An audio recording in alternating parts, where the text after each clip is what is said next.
నగరానికి సమీపంలో ఒక ప్రముఖ ఇంజనీరింగ్ కాలేజీలో కూడా ఈరోజు రికగ్నైజ్ చూసుకుంది. ఆ కాలేజీలో చదువుతున్న విద్యార్థి అదే కాలేజీ బస్సు కింద పడి బుద్ధి చంద్రం పట్ల కూడా దేవుడు దిగ్భ్రాంతి వ్యక్తం చేస్తున్నారు. తోటి మిత్రులు అదేవిధంగా వారి కుటుంబ సభ్యులు కూడా ఇక్కడ ఉన్నారు. వారి మాటలు తెలుసుకున్నారు. అసలు ఏం జరిగిందో వారి మాటలు చెప్పండి.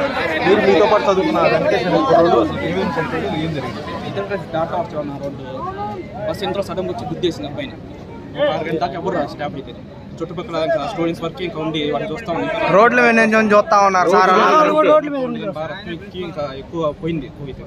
అంటే సరైన సమయానికి స్పందించకపోవడం వల్ల అవునన్నా సరైన టైంకి రెస్పాండ్ అవ్వక ఇంకా దాదాపు అరగంట సేపు ఇక్కడ ఉన్నాడు.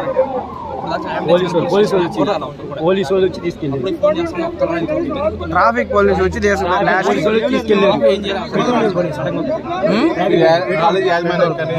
సిబ్బంది కానీ తెలియజేయడం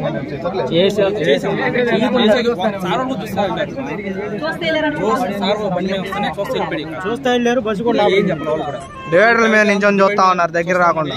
డ్రైవర్ కూడా సేపు ఉండి ఏం చేయట్లా.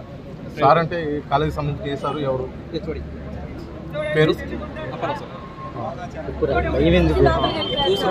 ఫోన్ చేశారు.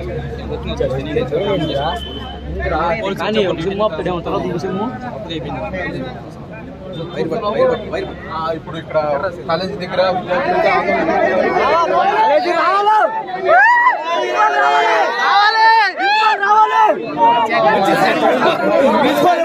ఎప్పుడో వచ్చారా?